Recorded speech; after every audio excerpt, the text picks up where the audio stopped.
इंसान को रोटी, कपड़ा और मकान के बाद जिस चीज की सबसे ज्यादा जरूरत पड़ती है वो है शिक्षा। मैं Vivek Bindra, founder and CEO बड़ा बिजनेस.com आपका स्वागत करता हूं। एजुकेशन सिस्टम में बहुत ज्यादा क्रांतिकारी बदलाव लाने की जरूरत है। कई सुझाव दूंगा। आज हमारे देश जितने ग्रेजुएट प्रोड्यूस कर रहा है उतने कंज्यूम कर नहीं पा रहा है। रियल टाइम कॉर्पोरेट एक्सपीरियंस हम बच्चों को कॉलेज में नहीं दे पा रहे हैं। कन्वेंशनल क्लासरूम बेस्ड थ्योरेटिकल पुरानी अप्रोच है। स्टैग्नेंट वही पुराना syllabus, lack of counsellor, under employment जो है वो अनएम्प्लॉयमेंट से ज्यादा बड़ी समस्या है। बेरोजगारी नहीं, ज्यादा बड़ी समस्या है। रोजगार तो मिल रहा है, बहुत कम पैसा मिल रहा है। इंडस्ट्री डिमांड बिल्ड नहीं हो पा रही। इनकॉम्पिटेंट फैकल्टी के चलते समस्या कुछ इस तरह बढ़ गई है कि कॉर्पोरेट कैंपस, कॉलेज कैंपस साथ में मिल नहीं पाए। तो कॉलेज से जब बच्चा आता है, कॉर्पोरेट चाहता है एक बच्चा 5 का काम कर ले, और वहां 5 बच्चे मिलकर एक का काम नहीं कर पा रहे।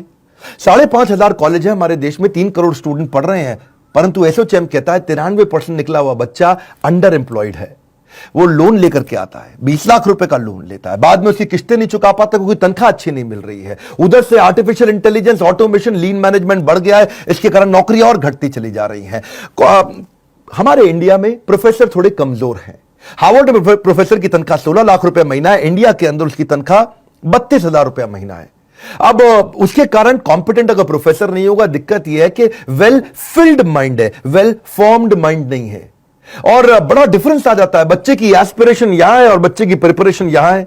अगर एस्पिरेशन ऊपर, प्रिपरेशन नीचे, तो अपने आप दिक्कत आती है। यदि हर सुबह नींद खुलते समय किसी लक्ष्य को लेकर के आप उत्साहित नहीं है तो आप जिंदगी सिर्फ काट रहे हैं। यही बात मैं समझाना चाहता हूं आज यूनिवर्सिटीज और कॉलेजेस को। हमारे यहां यूथ बहुत ज्यादा है देश में। India youngest country. चाइना में एवरेज एज 37 साल है, रशिया में 37 साल, यूएस में 38 साल, कनाडा में 38 साल, ऑस्ट्रेलिया में 38 साल, इंडिया में 26 साल है।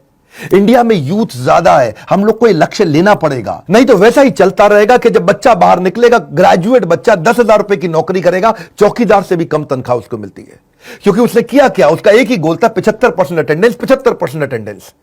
और उसके बाद फिर उसकी हायरिंग क्या होगी। आज इस समय Google, Ernst and young, Apple, Starbucks, IBM, bank of America अब ये कह रहे हैं छोड़ दो डिग्री, बढ़िया आदमी चाहिए। वो बिना डिग्री के इन्होंने हायर करना शुरू कर दिया। सिचुएशन बदल रही है। क्यों जानते हैं कि हार्वर्ड के अंदर 80% केस स्टडी सिखाते हैं। वो केवल 10% प्रोजेक्ट लेते हैं और 5% लेक्चर पे और 5% लर्निंग पे लेते हैं। स्टैनफोर्ड 40% केस स्टडी सिखा रहा है, वॉटन 40% केस स्टडी सिखा रहा है। स्टूडेंट इंडिया के अंदर समर इंटर्नशिप करता ही नहीं है, वो नकली रिपोर्ट जाकर के बाजार से खरीद के जमा कर देता है, इसीलिए दिक्कत आ रही है। मैं चाहता हूं टीचर्स के साथ एजुकेशन सिस्टम को पूरी तरह रेवोल्यूशनलाइज कर दें। इस समय वो ऑनलाइन पढ़ाई कराने की कोशिश करते हैं स्टूडेंट को, लेकिन स्टूडेंट उनको तंग करते हैं। बच्चे उसी टीचर को तंग करते हैं जिसको वो पसंद नहीं करते।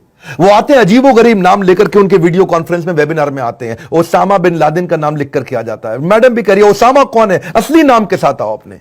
एक लड़की आ रही, राखी सावंत नाम लिखा हुआ है। कौन है राखी सावंत? मैडम बोल रही है असली नाम लिखो, तुम्हारी अटेंडेंस नहीं लग रही। वहां सन्नी लियोनी लिख के आ रही है। एक भाई साहब आए, कह रहे gmail@rajnikant.com।